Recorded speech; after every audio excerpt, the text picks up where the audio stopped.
Nous avons une question qui nous a été acheminée et je vous la lis. J'ai touché aux doctrines du Nouvel Âge et des témoins de Jéhovah. Je ne sais si je serai digne d'être enlevé. Donc on parle de l'enlèvement. Et quelle prière me conseillez-vous pour vivre après l'enlèvement? Merci, Réal. Je vais répondre à ce monsieur parce que c'est une situation bien triste de la part de ceux qui sont incroyants que de croire qu'on peut arriver à être digne du salut, à moins d'une certaine condition. Et je vais lui répondre parce que dans sa question, je me retrouve un peu. D'abord, les témoins de Jéhovah, vous le savez, c'est une secte qui, comme d'autres églises, d'autres sectes, dévie la vérité. Et c'est la dernière des sectes qu'il faut s'éloigner. C'est pas la dernière, la première des sectes qu'il faut s'éloigner. Et ensuite, il a touché au Nouvel Âge. Ben, moi aussi, j'ai touché au Nouvel Âge réel. J'étais attiré par les doctrines de la métaphysique. Et c'est attirant aussi pour celui qui ne connaît pas la vérité. Je me souviens avoir parlé de métaphysique, des leçons que je recevais à un homme qui était un prêtre et que je voyais de temps à autre. Et puis, ça ne semblait pas le déranger trop. Il s'intéressait lui-même à ces choses. C'est la raison pour laquelle il s'y intéressait, c'est qu'il ne connaissait pas la parole de Dieu. Et la raison pour laquelle moi aussi je m'y intéressais, c'est parce que je ne connaissais pas la parole de Dieu. Et pourquoi est-ce qu'on s'y intéresse? C'est parce que le monde matériel qui nous entoure est insuffisant à satisfaire à l'intelligence de l'homme. Dieu a placé à l'intérieur de nous la pensée de l'éternité. Et cette pensée de l'éternité nous amène à chercher au-delà du matériel, au-delà de le sensationnel, au-delà du toucher, au-delà du sensoriel. Et puis, tout homme est appelé, que l'homme le veuille ou pas, Jésus a dit, j'attirerai tous les hommes vers moi. Mais même si Jésus les attire, il ne nous enlève pas notre liberté. Alors, on peut refuser d'y aller vers Jésus pendant un temps, en tous les cas, puis de vivre avec le mensonge. Le monsieur en question, ici, semble vouloir maintenant trouver la vérité. Et il va la trouver. Et nous sommes face à une question qui est celle même de ceux qui n'en posent pas. Combien de fois les gens m'ont dit, Dieu ne m'acceptera pas, regarde comment je suis, ainsi de suite. Ben, c'est un bon départ de penser que nous ne sommes pas tout à fait dignes, jusqu'au jour où on a la vérité. Le chrétien doit cesser de penser qu'il n'est pas digne. Et la raison pour laquelle nous sommes devenus dignes, c'est parce que quelqu'un nous a rendus dignes. On n'est pas digne de nous-mêmes. D'accord? Il faut que ce soit bien compris, ça. Nous ne méritons pas ces choses. C'est un don de Dieu. Dans Éphésiens 2, au verset 8, il nous est dit, « C'est par la grâce que vous êtes sauvés, par le moyen de la foi. » Et là, il dit quelque chose qu'il faut se rappeler. « Et cela ne vient pas de vous. » Qu'est-ce qui ne vient pas de nous? Le salut. C'est son affaire de nous sauver. Il l'a voulu ainsi.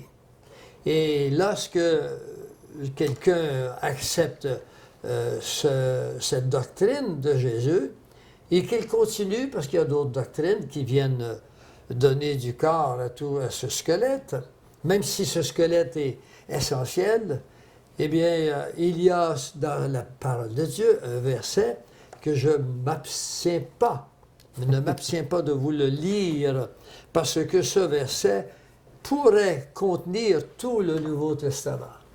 Et je le lis. Il se trouve dans quel chapitre ou quel livre de la Nous Bible? sommes dans l'épître de Paul aux Corinthiens, le premier chapitre, le chapitre 1, le verset 30. Il nous est dit, « Ah, c'est par lui, par Jésus-Christ, lequel, de par Dieu, a été fait pour nous sagesse, justice, sanctification, rédemption, afin que, comme il est écrit, que celui qui se glorifie en Jésus-Christ. Alors, si je prétends que je suis sauvé, je ne prétends pas que je suis meilleur que les autres, mais je prétends que lui me rend meilleur que les autres aux yeux du Père. D'accord? Parce que tout ce qui est condamnable chez l'être humain vit en moi. Mais il est là à l'état potentiel, mais je ne lui donne pas vie parce que l'Esprit Saint qui est en moi, que j'ai reçu quand j'ai reçu Jésus-Christ, qui lui vit en moi, a fait de moi sagesse. La sagesse que j'ai, c'est celle que Dieu m'a donnée. Donc, je ne suis pas sage parce que je prétends être sauvé de moi-même. Et je ne suis pas justice parce que je prétends être juste. Et je ne suis pas mis à part ou sanctifié parce que je le prétends de moi-même. C'est lui qui me le donne, ce qualificatif. Et ça, il veut le donner à l'humanité entière.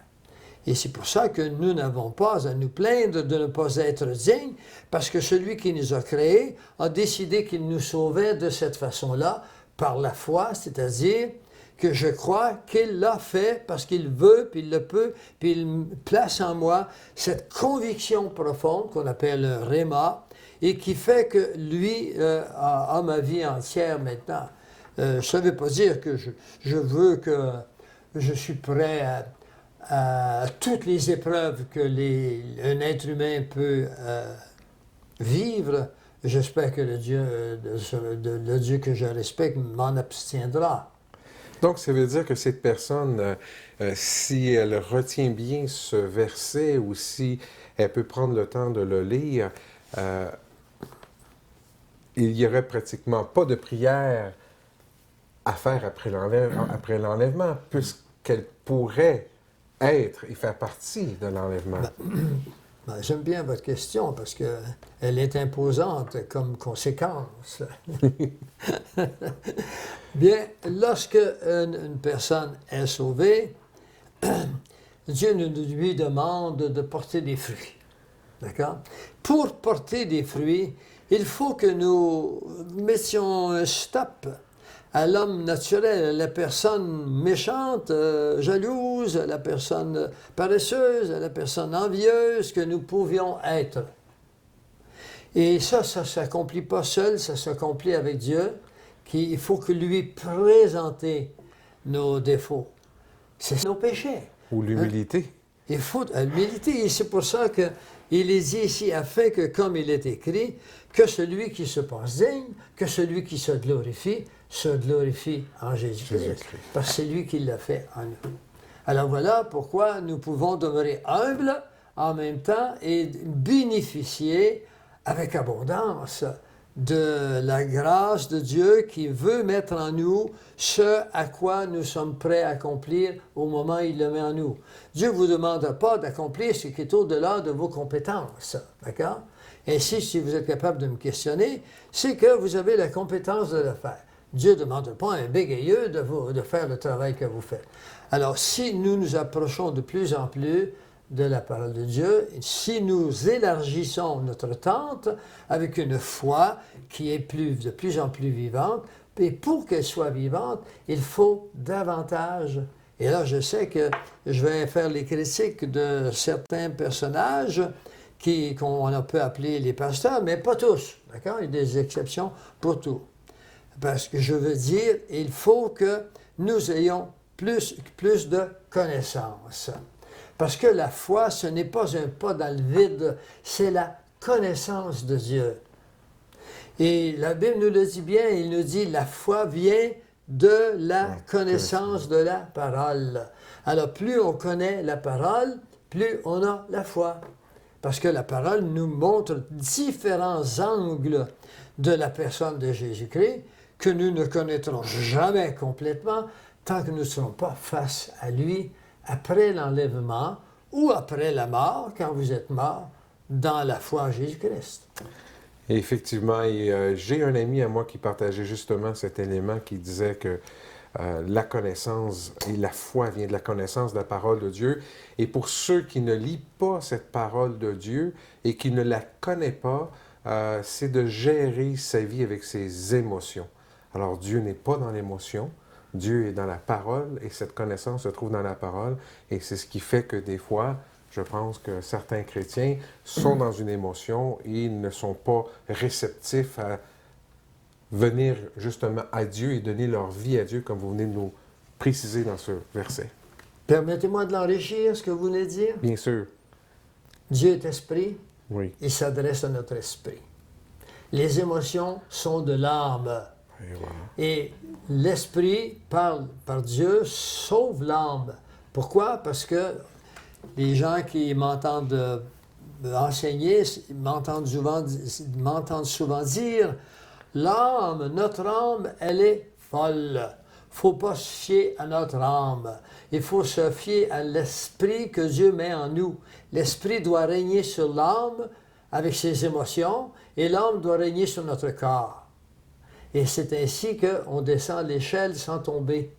On ne mêle pas les deux. L'âme, on peut lui faire croire n'importe quoi, l'âme.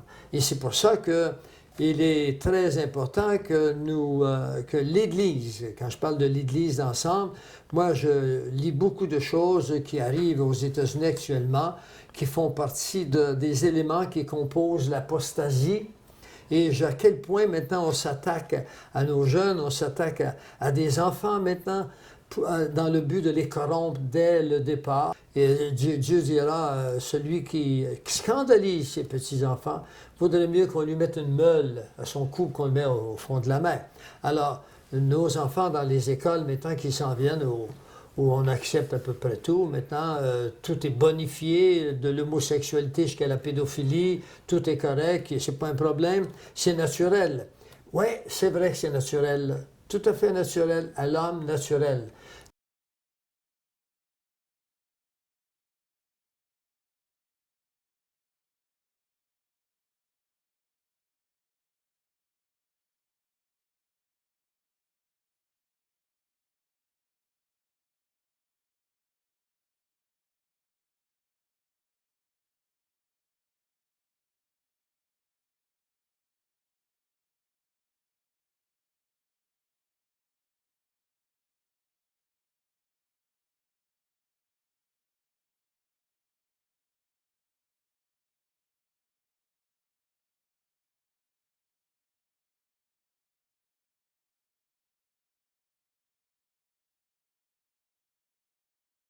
Mais Dieu n'est pas venu ici pour qu'on demeure des hommes naturels.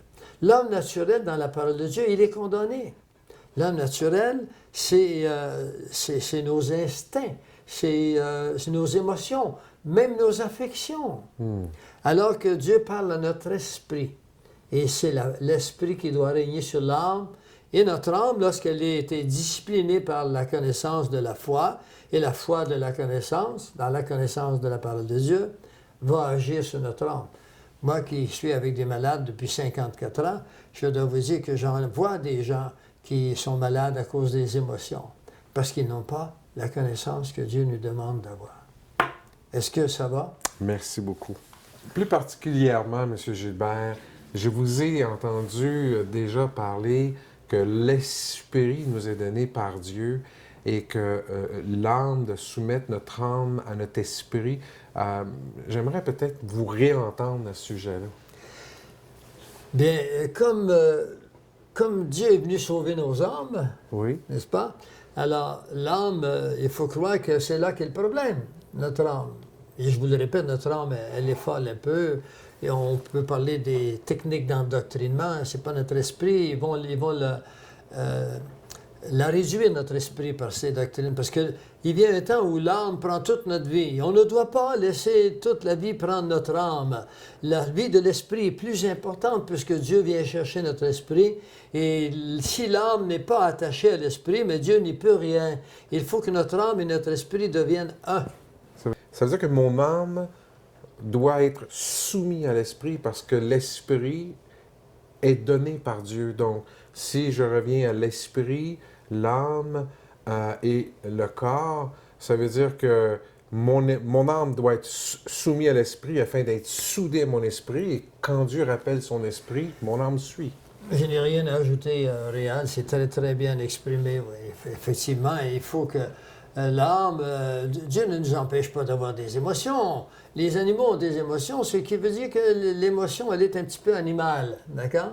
Et Dieu nous a dit, vous vous souvenez ce qu'il avait dit à cette femme au puits, il lui dit, il viendra un temps où vous me contacterez, vous me prierez en esprit et en vérité, d'accord? Alors la vérité, elle ne s'attache pas à l'âme, elle s'attache à l'esprit.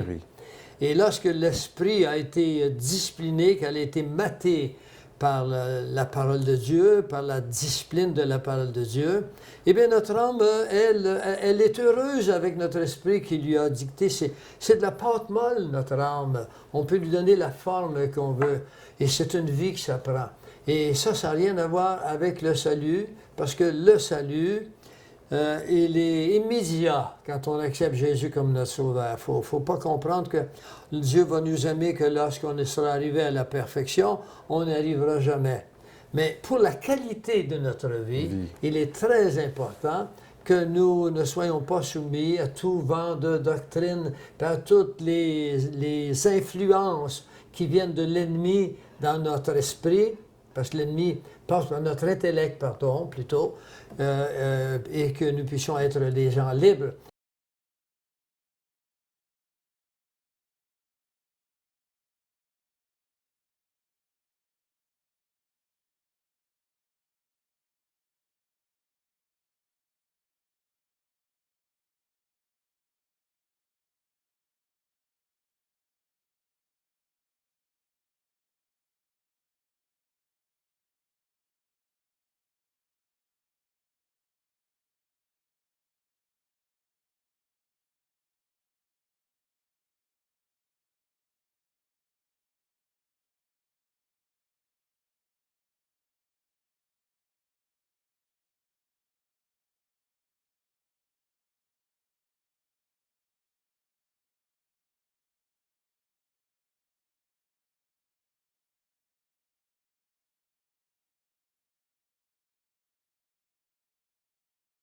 C'est là qu'arrive cette fameuse parole de Jésus qui nous prend du temps à comprendre, dans laquelle il nous dit « Je suis venu afin que vous soyez libres ».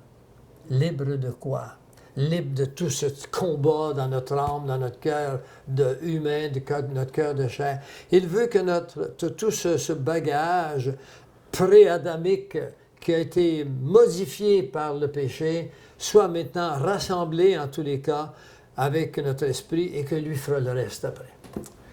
Merci. Alors, on va revenir à la dernière question qui dit « Quelle prière vous pourriez suggérer aux gens qui pourraient être récitées après l'enlèvement, malheureusement? » Bien, malheureusement, effectivement, des millions de personnes vont rester ici après l'enlèvement. Pourquoi? Mais parce qu'ils n'ont pas reçu l'amour de la vérité, on vient de le dire. Mais il y a quand même, je suis certain, il y a des millions de gens qui ont toujours eu des difficultés à prendre des grandes décisions dans leur vie.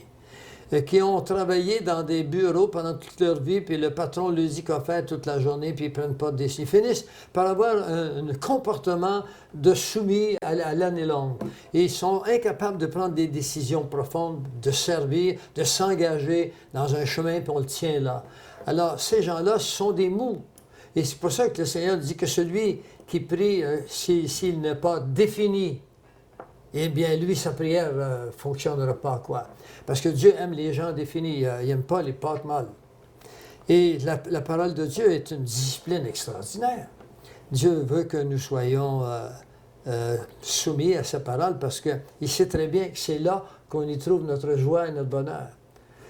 Donc, la prière, cher ami, je lui dirais, c'est la prière la plus facile. Repentez-vous, acceptez que vous avez péché. Je suis à côté de la traque quand vous êtes allé chez les témoins de Jéhovah, quand vous avez été dans le Nouvel Âge. Retournez-vous maintenant vers la parole de Dieu, qui est la vérité, et puis demandez pardon au Seigneur. Mais il faut que ce soit vrai dans votre cœur. Il faut que ce soit vrai. Ne le faites pas parce que quelqu'un prie à votre place, puis que vous dites Amen. Posez-vous la question, est-ce que vraiment j'y tiens à ce que ce soit ça? Et si vous êtes certain que c'est ça, Dieu vous pardonne, il ne demande pas mieux. Vous revenez au bercail. Il y a des versets là-dessus dans Matthieu. C'est le verset de Dieu, du berger qui quitte ses 99 brebis pour aller en chercher un qui est pris là quelque part dans le flanc de la montagne.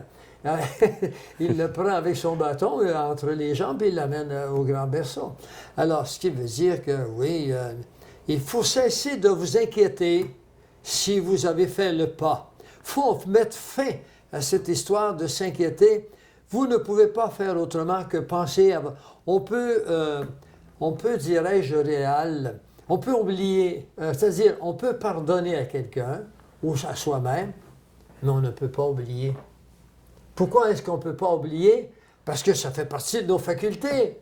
Si on oublie, on s'est donné rendez-vous ce matin, si on oublie notre rendez-vous réel, on ne serait pas là cet après-midi. Oui. On ne peut pas oublier. Il ne faut pas s'en faire avec ça. Si on n'oublie pas, c'est là dans notre mémoire. Mais il faut regarder où êtes-vous maintenant dans votre décision personnelle.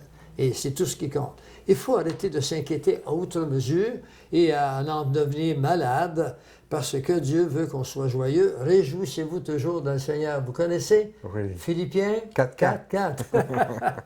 Très bien. Merci.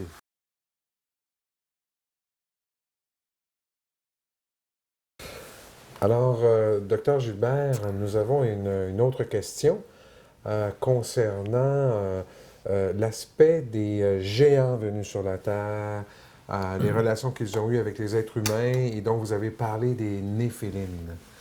Eh bien, il y a une question. Vous avez bien entendu parler de Noé, puisque Dieu a fait intervenir le déluge, a fait entrer Noé dans l'arche de Noé avec ses enfants, pour justement nettoyer la terre de ces Néphilim, etc. La question suivante, c'est est-ce que Noé a été sauvé du déluge parce qu'il était aux yeux de Dieu vu juste ou parce qu'il était génétiquement ou sa semence était pas atteinte, c'est-à-dire qu'il était un homme dont il n'y a pas eu de corruption dans ses gènes humains? Très bonne question. Elle est demandée à chaque fois que je donne des enseignements sur les Néphilim, I-M, qui veut dire pluriel. Mais si nous regardons Noé, dans Genèse 6, il nous a dit « mais ». Et un « mais », donc, c'est une conjonction, hein, et on y met cardon, vous vous souvenez. Mais, alors ça veut dire qu'il y a quelque chose au préalable. On a vu que les géants étaient sur terre. Alors l'Éternel se repentit d'avoir fait l'homme sur la terre. Il fut affligé, ça veut dire repenti. Et il fut affligé dans son cœur, alors c'est une répétition. Et l'Éternel dit, je vais exterminer de la face de la terre l'homme que j'ai créé, depuis l'homme jusqu'au bétail, aux reptiles, aux oiseaux du ciel, car je me repens, je suis attristé de les avoir faits. Mais Noé, il y a un changement là, dans la décision de Dieu. Mais Noé trouva grâce aux yeux de l'Éternel. Voici la postérité de Noé. Alors, Noé était un homme juste et intègre dans son temps. Cette Bible dit dans son temps, mais d'autres Bibles disent dans sa génération. Noé marchait avec Dieu. Noé engendra 3 fils, ainsi de suite. La terre était corrompue devant Dieu, la terre était pleine de violence. Dieu regarda la terre et voici, elle était corrompue, car toute chair avait corrompu sa voie sur la terre. Alors Dieu dit à Noé, la fin de toute chair est arrêtée. C'est fort ça, la fin de toute chair est arrêtée. Par devers moi, ça veut dire par moi. Car ils ont rempli la terre de violence, voici je vais les détruire avec la terre. Et là il va dire à Noé, fais-toi une arche, puis ensuite prends un couple de chaque race, et puis bon. Je ne veux pas aller sur les dimensions de l'âge. nombre d'animaux, est-ce que ça suffisait pour... C'est tout réglé, ces questions-là. Noé était un homme qui correspondait à l'homme de son temps, de sa génération. Il n'avait pas été corrompu. Mais on voit quand on va ailleurs, je l'ai placé quelque part ici, on voit ailleurs que Noé n'a pas toujours été un homme entièrement intègre. On sait qu'il s'est saoulé avec ses enfants. On sait qu'il y a eu d'autres problèmes également. Mais Noé a trouvé grâce avec Dieu parce que Dieu avait un plan pour l'humanité. Et c'est la semence qui veut dire tamin. En hébreu, c'est le mot tamin, qui veut vraiment dire la semence ou le spermatozoïde, si vous voulez, de Noé et l'ovule de sa femme. Dieu avait un plan pour le corps humain, comment ils allaient être. Et l'arrivée des Néphilim a tout changé. Parce que, pourquoi est-ce que c'est arrivé que les Néphilim sont venus? Il faut comprendre que les anges de Dieu ont été créés longtemps avant l'homme. Il y avait donc des êtres que Dieu avait créés avant nous, avant Noé, avant Adam. Et ces êtres-là, Dieu les avait précipités dans notre système solaire. Et ça fera l'objet d'une autre discussion un autre jour. Où était-il? A-t-on des preuves de ça? Bien sûr qu'on a des preuves de ça. Donc, celui qui était en charge de tous ces êtres, il s'appelait Lucifer. Et Lucifer a vu que Dieu avait planifié un nouvel type d'être, qui étaient les hommes, et qui avait auprès de Dieu une place supérieure à lui. Alors, il était jaloux de la place de l'homme et il voulait empêcher que cet homme se réalise, que les plans de Dieu se réalisent. Et il va essayer de toutes les façons jusqu'à la fin des temps. Il essaie encore. On voit comment il a voulu détruire le peuple hébreu en tuant Abel. Parce que si Abel avait des enfants, il voulait tuer tout dans l'œuf dès le départ. Et lorsque le Pharaon a voulu se débarrasser des Hébreux en tuant les premiers-nés, on sait que Moïse a été sauvé par miracle. En fait, ça a toujours été comme ça, pour empêcher le plan de Dieu. Alors, ces anges déchus sont venus sur la terre et selon Enoch, il faudrait parler d'Enoch, j'ai tout ce qu'il faut avec moi pour... Nous n'en parlerons pas aujourd'hui parce que vous parlez trop, cher Réal. Enoch était un livre qui a été... on appelle ça, selon la règle, pendant 500 ans. Pourquoi l'ont-ils enlevé? Il y a des raisons à ça, mais ils n'ont pas de raison de l'enlever parce que les Essénéens qui vivent sur le bord de la mer Morte, qui vivaient là, étaient ceux qui écrivaient avec une discipline pire que les Stoïciens, et puis qui ont écrit le livre d'Enoch. Alors, ils savaient de ce qu'il écrivait. Il fut retrouvé chez les Essénéens. C'est comme ça qu'on l'a aujourd'hui. Alors, où étais-je? Alors, on parlait que Dieu, Satan, voulait détruire les hommes, ouais. Mais Noé, vous alliez faire le point sur maintenant, Noé, lui, oui, avait une semence. Alors, on sait très bien qu'avec Genèse 3, 15, Dieu dira ta semence et sa semence. Il parlait ici de la semence de la femme et la semence de Satan, c'est-à-dire qu'il viendrait brouiller les cartes. Il y avait deux semences. Et ça, les semences, vous m'avez entendu dans le passé en parler, j'en ai pas parlé beaucoup encore en profondeur. Il faudra peut-être en parler un jour parce que c'est entièrement biblique.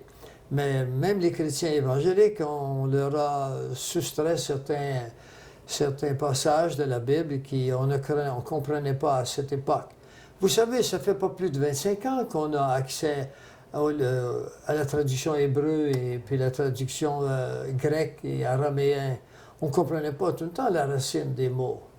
Alors aujourd'hui, ça ne passe plus. Hein? Mais ce n'est que pour des questions un peu touchées, un peu aiguës, quoi. Parce que pour les autres questions doctrinales, La Bible l'a toujours dit dès le début. On ne peut pas dire que ça a changé depuis pour ce qui est du salut, que personne ne s'inquiète. Ça n'a pas changé. Donc, ça veut dire que le sang de Jésus fait en sorte que pour nous, ceux qui se sont repentis, le sang de Jésus fait en sorte que quand Dieu pose les yeux sur nous, il voit Jésus. Il ne voit pas nous. Oui, et puis de plus, l'apôtre Pierre en parle bien. Puis quand il parle du sang de Jésus, il parle de la semence de Jésus, le sang de Jésus, l'origine. Le mot semence, c'est à la source, alors que le mot génération, comme beaucoup de Bibles l'utilisent, ne donne pas leur juste. C'est la semence, c'était le départ. Et on parle, Jésus parle d'une semence incorruptible de Jésus. Elle est incorruptible, celle-là. Et lorsque le chrétien vient à Christ, dans les termes bibliques, on en parlera à la fin des termes bibliques, eh bien, sa semence, son ADN commence à changer. Et les Russes ont démontré que certaines circonstances, certains environnements font changer l'ADN. Et l'ADN du chrétien qui est tout changé, moi j'ai connu un homme qui s'est fait divorcer par son épouse parce que cet homme avait trop changé, il est devenu trop doux, il ne répondait plus aux critères d'une femme qui cherche encore l'homme viril. Viril. Et puis ce n'est pas qu'un seul, j'en ai connu d'autres comme ça. Donc ce que je veux vous dire à travers tout ceci, c'est que les Néphilim, ils étaient... selon Enoch, 200 qui sont venus sur le mont Hermon et qui là sont allés vers les filles des hommes et qui ont engendré une génération nouvelle qui ne peuvent être compatibles avec les plans de Dieu. Et ces hommes se sont fait appeler des Géborim, c'est-à-dire des géants, parce qu'ils étaient des géants de taille et des géants également. Ils étaient intelligents parce qu'ils avaient l'esprit des démons en eux. Enfin, pardon, ils n'avaient pas à ce moment-là de démons. Ils arriveront par la suite. Satan était là, Lucifer était là, mais la catégorie des esprits perdus, on les appelle des démons. On va y revenir dans un instant. Et alors... ils sont venus vers les femmes, ils leur ont donné des enfants, et ces enfants, maintenant, se sont répandus et ont créé des géants, et ils mangeaient les gens, puis ils mangeaient les biens de ceux qui travaillaient. Mais ça s'est fait sur une grande période d'années. Les Néphilim, en réalité, ce ne sont pas les géants. Les Néphilim, ce sont les anges déchus. D'accord. Ce sont des purs esprits qui sont venus. Mais les purs esprits ont la capacité de prendre des corps parce qu'ils n'auraient pu intervenir dans la génétique des hommes. Et c'est pour ça que je sais qu'il y a des démons sur cette terre qui sont davantage des démons que des êtres humains. On les appelle des hybrides. Alors que les Néphilim, ce sont vraiment les esprits que Dieu avait créés et puis qui ont abandonné. On sait que Lucifer avait amené avec lui le tiers des anges. Et sous la direction d'un de ces anges qui s'appelait Azazel, ils sont intervenus dans l'histoire humaine. Et ça, c'est très important qu'on prenne conscience de ça. L'histoire humaine, Dieu nous pardonne parce qu'il le sait que nous avons été influencés au départ par des esprits sataniques. Lucifer a influencé Ève. Bon, c'est une autre histoire. Enfin, ce n'est pas une histoire qui est inconnue. Donc, en conclusion, Dr Gilbert, Noé a été gracié par Dieu pour rentrer dans l'arche, non pas pour sa bonne performance dans la vie, mais parce que Dieu lui a donné premièrement la grâce, et aussi parce que sa semence, aux yeux de Dieu, n'était pas alternée. C'est exact. Dieu savait très bien que Noé ne pouvait pas être parfait, puisque déjà Noé avait vécu un bon moment sur la planète, et la Bible nous dit que tous sont pécheurs, donc il n'était pas intègre sur le plan moral, personne ne l'était, la Bible est claire là-dessus, mais Dieu pouvait continuer son plan, parce que sa génétique n'était pas changée. Il possédait un XY, si vous voulez. Et puis, c'est à cause de sa génétique et ses enfants qui étaient, on espère, sous ses influences, probablement qu'ils n'ont pas été attaqués dans leur génétique non plus. Et Dieu a pu continuer ses plans pour l'humanité. En somme, nous venons d'un seul couple, Adam et Ève, mais ce couple, comme un entonnoir, s'est réduit considérablement avec le déluge, et nous venons d'un des fils de Noé, ou de Noé lui-même, mais l'Occident, en général, vient de Japheth. Alors que les Sémites, les Sémitiques, il y avait Sem, Cam et Japheth. Cam et Japheth, oui. Eh bien, ils venaient, le Moyen-Orient vient de Sam. Et voilà, alors, oui, c'était pour sa génétique.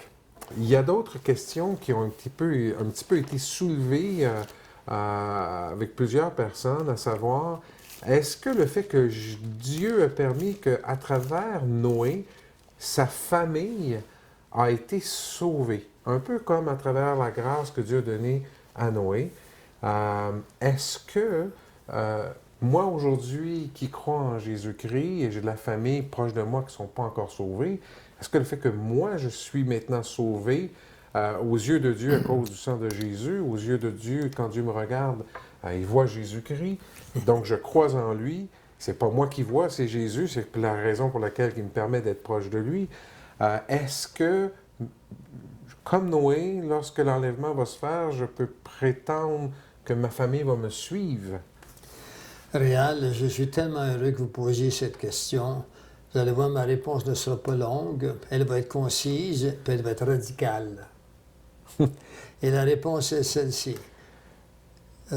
Nous sommes dans la famille du joaillier, il me semble, ça, qui pose ces questions. Et puis il lui dit, si tu crois au Seigneur Jésus, tu seras sauvé, toi et ta famille. La Bible nous dit que nous sommes tous pécheurs et perdus. Et elle nous dit, c'est par la foi que vous êtes sauvés. Alors, si c'est par la foi qu'on est sauvé, Dieu, dans l'Ancien Testament, s'adresse au peuple. Ouais. Dans le Nouveau Testament, il s'adresse à l'individu. On a un exemple dans Jean 3, 16. Il nous est dit, Dieu a tellement aimé le monde qu'il a donné son Fils unique afin que quiconque. Dans l'Ancien Testament, il parle à son peuple seulement. Ici, c'est quiconque, de toutes les nations, mais le mot quiconque, ce n'est pas une corporation, ce n'est pas un corps d'individus, un groupe, c'est un être humain.